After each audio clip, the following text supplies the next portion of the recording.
guys, welcome back to the Osanshow. My name is Anissa and I'm the host of this podcast. And in this show, we talk about some of the 90,000 different species of animals that we have here in Japan. So, if you like Japan and you like animals, this is the perfect podcast for you. So, please give this podcast a listen. ぜひ聞いてください。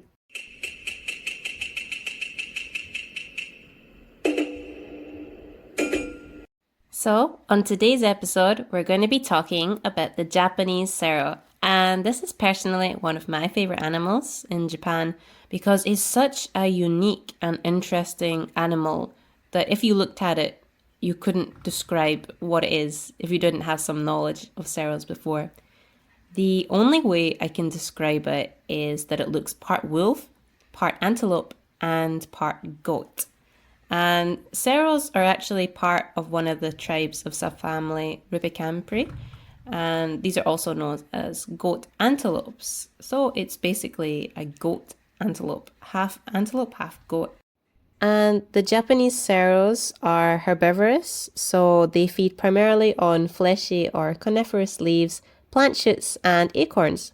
And their diet also includes the saplings of alder trees, and also sedge, which is a type of grass-like plant, Japanese witch hazel, which is a type of flowering plant, and Japanese cedar trees.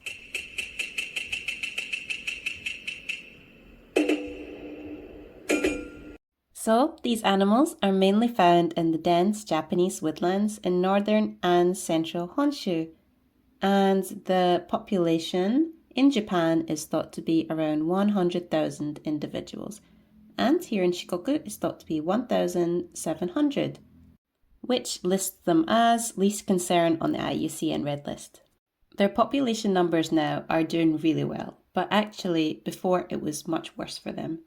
In the 20th century, these animals were almost hunted to extinction for their meat and fur, but a law was passed in 1955 which protects them as a national monument, such like that of the Japanese giant salamander, which we talked about last time.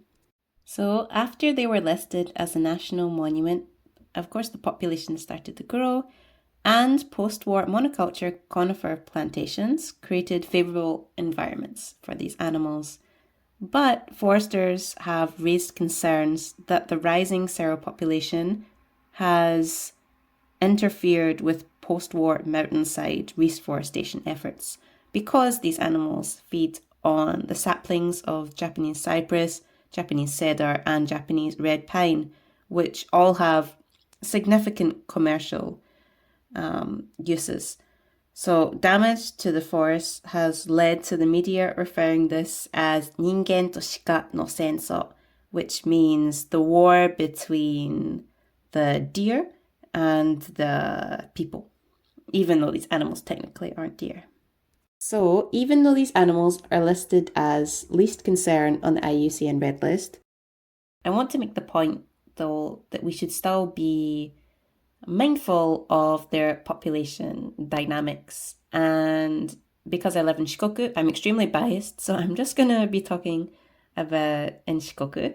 But according to a report from the Agency of Cultural Affairs, until the 1940s, the Japanese Serows in Shikoku lived mainly in the remote regions of East, Mount Tsurugi, and the Kaifu Mountains. However, in a more recent study in 1988 and 1989, their habitat has expanded to significantly lower altitudes, even including urban areas such as Miyoshi City in Tokushima, meaning their habitat has become increasingly more dispersed. This is due to habitat destruction by deforestation, and actually their food supplies decreasing by the overpopulation of Japanese deer. So Tokushima Prefecture does conduct a 2-year-long survey with Kochi Prefecture every 5 to 7 years to monitor these population changes, which is actually a really good thing, and it's nice to know that some work is being done to find out about the population dynamics. So this information that they find out from the survey, they pass to the local schools to raise awareness for these animals.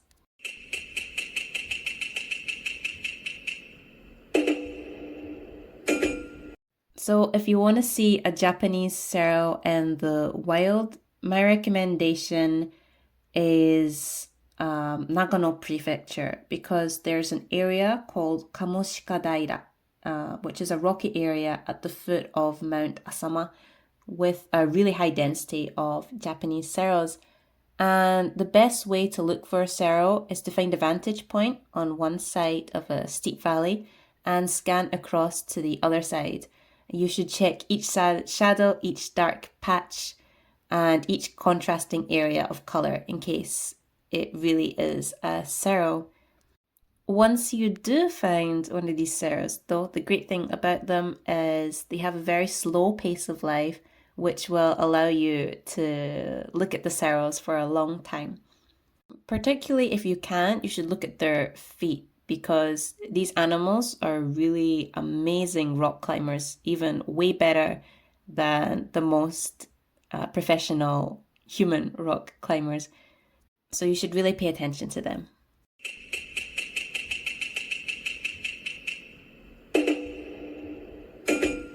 So the Japanese Serows are actually associated with some good things as well as a little bit negative things, which we'll talk about later.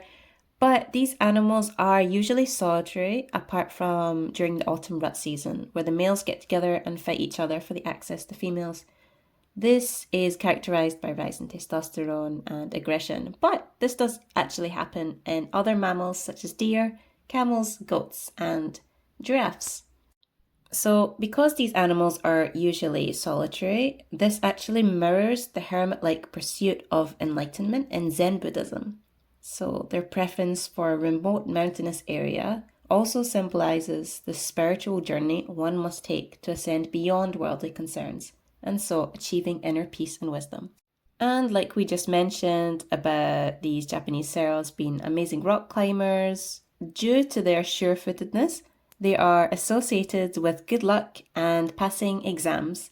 So students actually often buy charms with a Serow hoof print on them.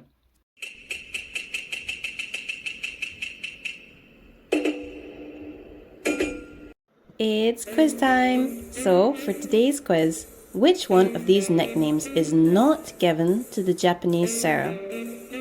Okay, so which one of these nicknames is not given to the Japanese Serow? 1. Cow demon. 2. Tree demon. Or 3. Idiot. Okay, so which one of these is not given to Japanese Serow? Cow demon, tree demon, or idiot? I'll give you 5 seconds. Okay, so the answer is tree demon.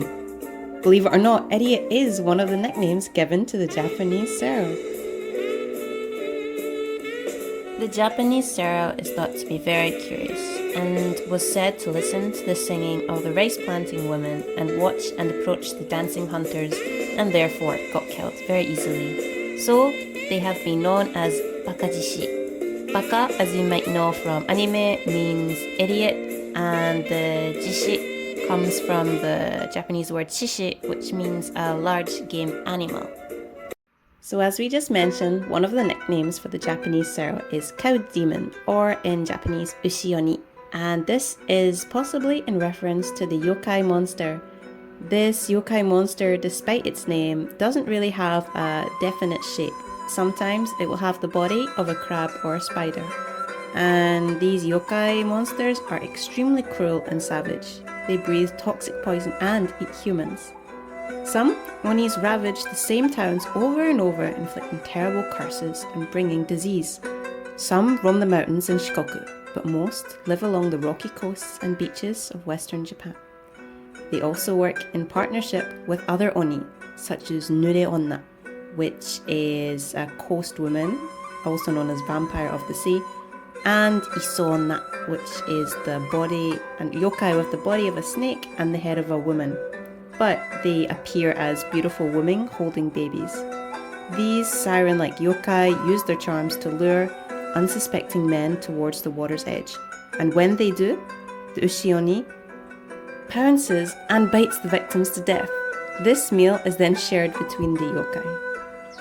This is just one other example of yokai which are based on animals. And that brings us to the end of the podcast.